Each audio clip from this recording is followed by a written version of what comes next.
Quando as pessoas da antiga Palestina testemunhavam os milagres que Jesus fazia, elas podiam ver a sua glória, a glória de Jesus, e crer nele, experimentando uma manifestação concreta do reino de Deus. Os milagres eram isso, eles apontavam para a divindade de Jesus. Então, falar da divindade de Jesus é lembrar da sua filiação divina. Jesus é a encarnação, é a revelação de Deus. E não de um Deus qualquer, mas do Deus de Israel, o Deus do livro de Gênesis, o Deus criador de todas as coisas. Ora, se Deus criou todas as coisas, então ver Jesus interferindo nas forças da natureza não deveria ser algo assim tão surpreendente. Sim, Jesus ele realizou alguns destes milagres na natureza. Uma delas foi transformar a água em vinho, uma bebida fermentada. E teve uma outra vez em que ele estava num barco com o seu grupo de discípulos. Diante da ameaça de um forte temporal, mais uma vez, Jesus ele age de forma que surpreende aqueles que estavam no barco com ele. Vamos olhar mais de perto o milagre em que Jesus acalmou uma tempestade? Seja bem-vindo à nossa série Os Milagres de Jesus. Inscreva-se em nosso canal e fique conosco.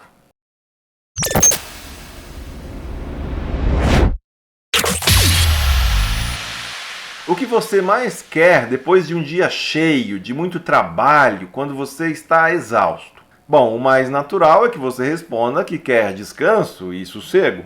Jesus ele também teve os seus dias cheios, multidões se aglomerando para chegar perto dele, tantas outras buscando seus ensinamentos e outros pedindo a sua intervenção, cura.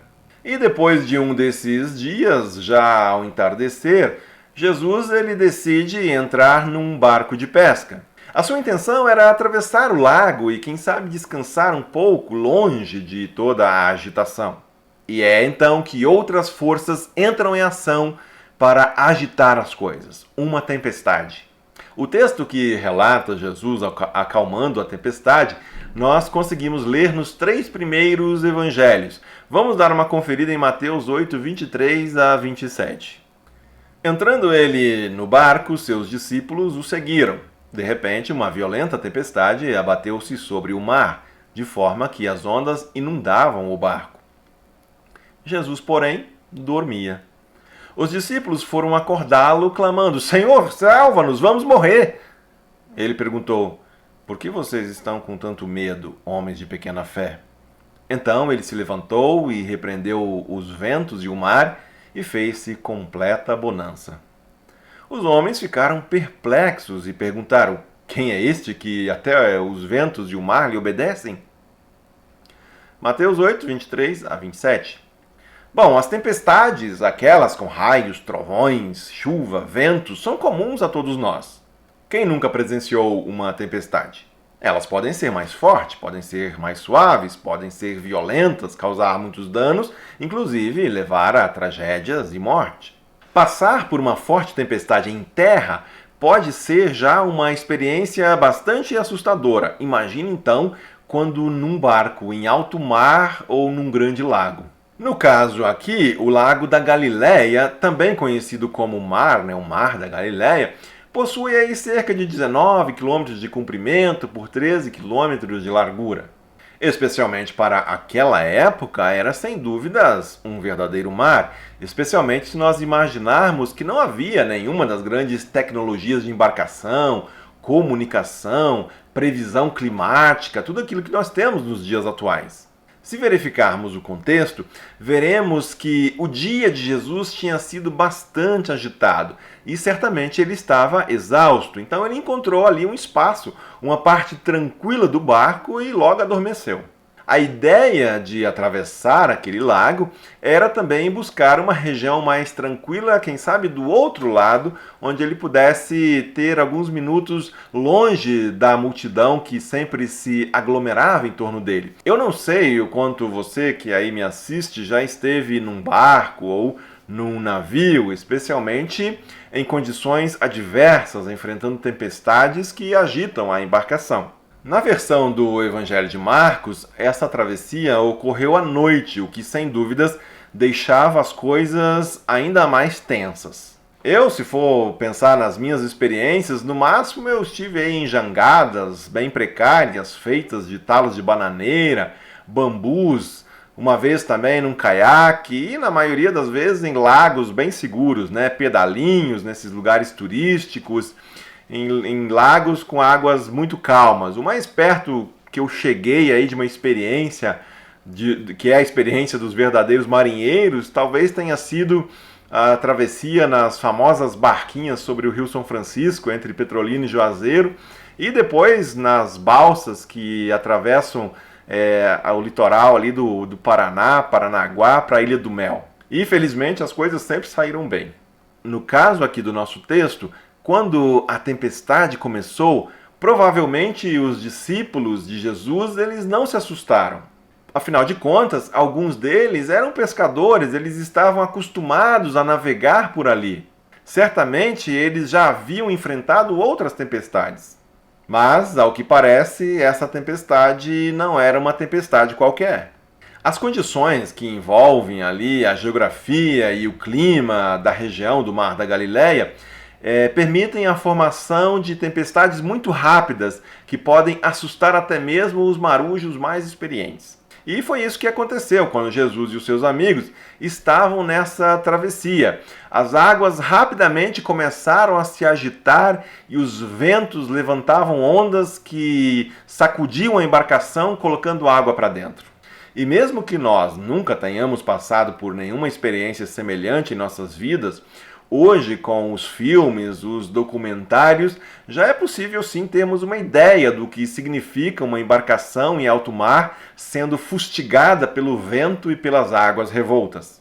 Por isso, até mesmo os pescadores mais experientes já demonstravam estar apavorados. Eles estavam lutando com todas as suas forças, os seus recursos, a sua experiência, tudo aquilo que tinham para se salvarem e não deixar que o barco afundasse. E vamos lá, com toda essa agitação, parece difícil imaginar como alguém poderia estar dormindo tranquilamente na popa do barco, alheio a tudo o que acontecia à sua volta. Pense num sono profundo. Talvez os discípulos, cientes da exaustão, do cansaço do dia, não quiseram acordar Jesus de imediato, né? Nós não vamos acordar o mestre aí por qualquer coisa.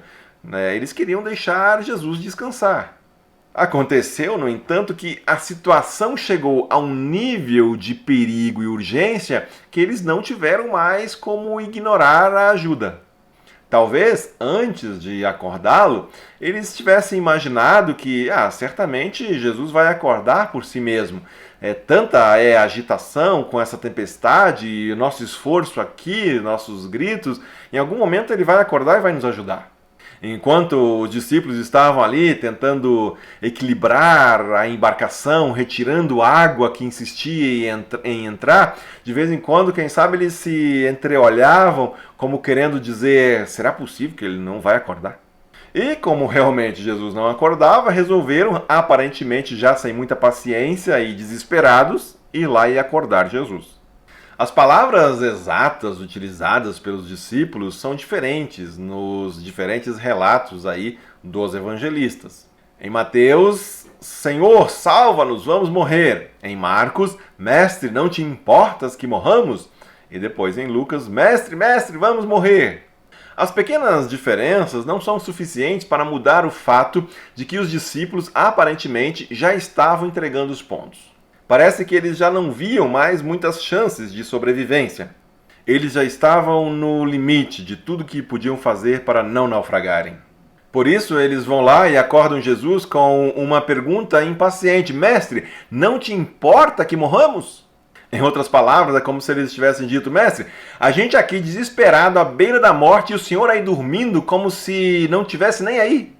O interessante é que nenhum dos evangelhos relata qualquer resposta imediata aos discípulos. Ao acordar, Jesus não confirma qualquer despreocupação ou indiferença. Jesus sequer se distrai argumentando ou justificando qualquer coisa aos discípulos. O que ele faz? As três narrativas nos três evangelhos dizem que Jesus imediatamente repreendeu a tempestade. Vejam que apenas Marcos registra o que Jesus teria dito nesta repreensão à tempestade: aquiete-se, acalme-se. Os três evangelhos, porém, registram que depois disso fez-se completa bonança. O vento se aquietou, tudo se acalmou e ficou tranquilo. Nós temos dito que um dos propósitos com os milagres realizados por Jesus era mostrar a sua glória, apontar para o fato de que Jesus era Deus. Aqui, assim como aconteceu também no milagre da transformação da água em vinho, Jesus ele demonstra o seu poder e domínio sobre as forças da natureza. O Deus revelado em Jesus Cristo não é um Deus qualquer. Trata-se de ninguém mais e ninguém menos do que o Deus Criador de todas as coisas. Jesus aqui é o Deus por meio do qual todas as coisas que existem foram feitas. Imediatamente somos remetidos às palavras do apóstolo Paulo em sua carta aos Colossenses. Jesus é a imagem do Deus invisível, o primogênito de toda a criação, pois nele foram criadas todas as coisas nos céus e na terra, as visíveis e as invisíveis, sejam tronos ou soberanias, poderes ou autoridades. Todas as coisas foram criadas por ele e para ele. Ele é antes de todas as coisas e nele tudo subsiste. Colossenses 1, 15 a 17. Assim como Deus criou todas as coisas, todas as forças que operam na natureza por meio da palavra, bastaram também palavras de Jesus para que a tempestade se acalmasse. Jesus que é a palavra. A reação dos discípulos diante daquilo que viram foi algo tão central e unânime que os três evangelistas trataram de registrar com palavras semelhantes. Quem é este que até o vento e o mar lhe obedecem? Vejam que a reação diante do milagre leva à questão pela identidade de Jesus. Quem é esse? E esta é uma questão que volta repetidas vezes a Jesus, seja a partir da preocupação das autoridades, seja na perplexidade dos discípulos ou nas acusações de seus perseguidores. Quem é este? As autoridades religiosas muitas vezes o expressaram com palavras do tipo: quem você pensa que é? Quem você pensa que é para fazer o que você faz? Quem você pensa que é para dizer essas coisas que você diz? Esta foi também a dúvida de João Batista. Mateus 11:3 registra o seguinte: és tu aquele que haveria de vir ou devemos esperar algum outro? E em sua resposta ao Batista, Jesus lista os seus feitos como sinais que comprovam quem ele era. Jesus diz aos mensageiros enviados por João Batista: voltem e anunciem a João que vocês estão ouvindo e vendo. Os cegos veem, os mancos andam, os leprosos são purificados, os surdos ouvem, os mortos são ressuscitados, e as boas novas são pregadas aos pobres. E feliz é aquele que não se escandaliza por minha causa. Mateus 11, 4 a 6. A demonstração de poder e autoridade sobre as forças da natureza identificam Jesus com o Deus Criador de todas as coisas. E mais uma vez, fica evidente também a relação dos discípulos com Jesus. O ponto em questão colocado pelo próprio Jesus é a fé dos discípulos. Vejamos isso nos três evangelhos. Por que vocês estão com tanto medo, homens de pequena fé? Por que vocês estão com tanto medo? Ainda não têm fé? Onde está a sua fé? O chamado inicial de Jesus aos discípulos era para que estes estivessem com ele. Estar com Jesus é aprender com ele, certamente, mas também é conhecê-lo. O processo de conhecer alguém é permanente, é constante. Você pode, por exemplo, afirmar que conheceu fulano ao encontrá-lo no supermercado. Porém, nós sabemos que este conhecer é praticamente nada em termos de saber quem aquela pessoa realmente é. Nós precisamos conviver mais de perto para conhecer alguém. Os discípulos, eles estavam com Jesus, ou Jesus estava com os discípulos, e ainda assim, depois de 3 anos vendo suas ações, seus milagres, ouvindo seus ensinamentos, caminhando com ele, dormindo ao seu lado, houve quem o negasse, quem o traísse e quem o abandonasse. Testemunhar as maravilhas, os sinais, os milagres, não é nenhuma garantia de fé ou de intimidade com Deus. As pessoas que ainda hoje pedem sinais e intervenções miraculosas para que acreditem em Deus apenas expõem a sua incredulidade num tipo de provocação que é pretensiosa, como se Deus fosse algo que pudesse ser manipulado, uma força sobrenatural que deveria entrar em ação a cada vez que nós achamos que assim deveria ser. Uma das coisas que nós deveríamos aprender das nossas relações é que há uma individualidade, um ser próprio no outro. Jesus, ele estava no barco com os discípulos, mas a maneira como os discípulos o acordam demonstra que eles ainda não o conheciam. Mestre, não te importas que morramos? Não é também assim que muitos ainda hoje reagem diante de tragédias, do sofrimento e do mal no mundo? As pessoas também não agem assim em nossos dias, acusando Deus de não se importar? Mais adiante, o relato deixa claro o quanto os discípulos, embora assim já soubessem algumas coisas, não o conheciam profundamente, não o conheciam de fato e coração, não sabiam quem era aquele que dormia tranquilamente enquanto a tempestade agitava a embarcação.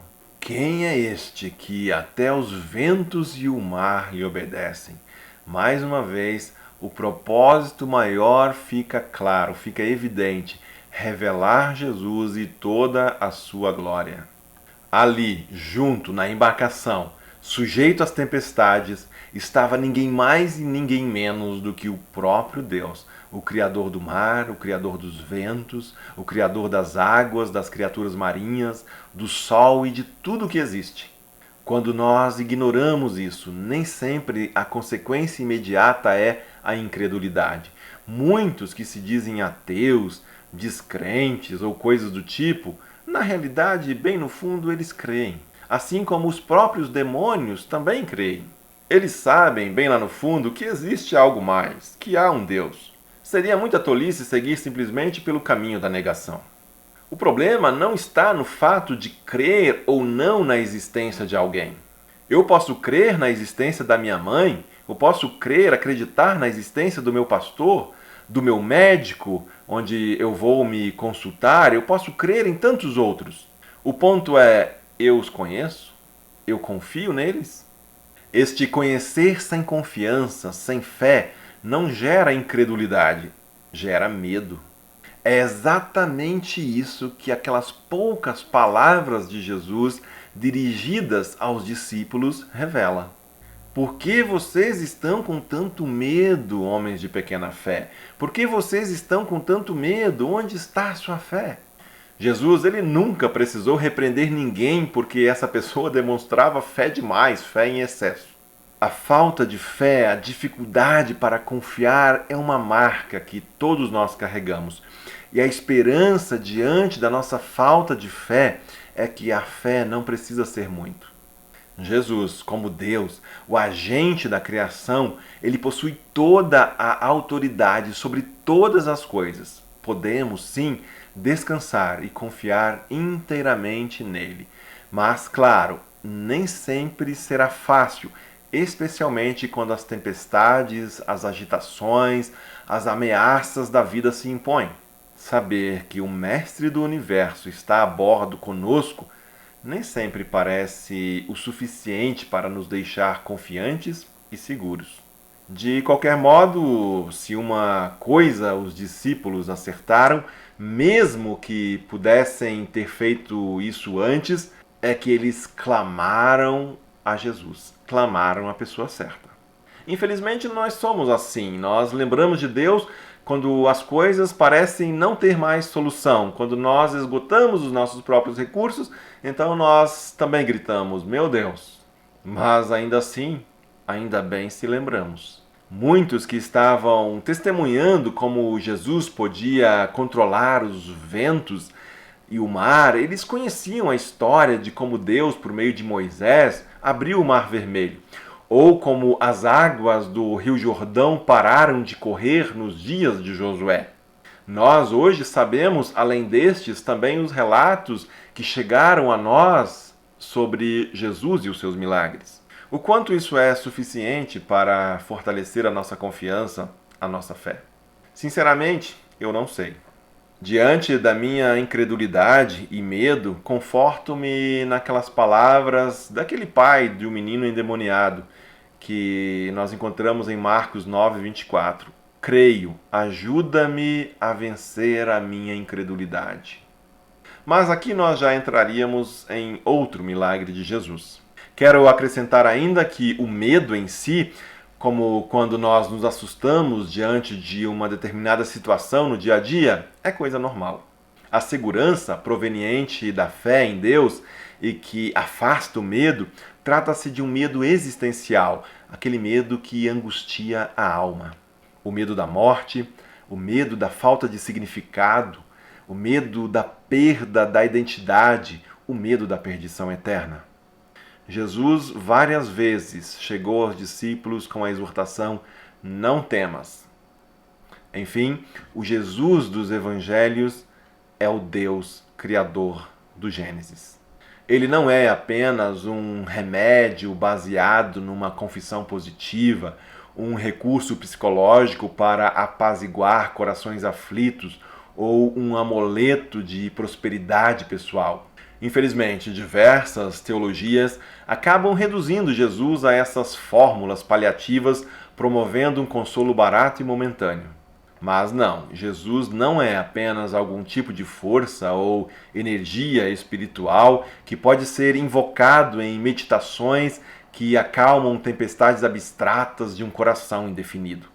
Ele é Deus, o Senhor sobre todas as coisas, aquele que criou os céus e a terra, os mares, as criaturas e os astros. Ele pode dar paz à sua aflição, como pode também fazer chover ou fazer sol. Que Deus abençoe você, seja você uma bênção.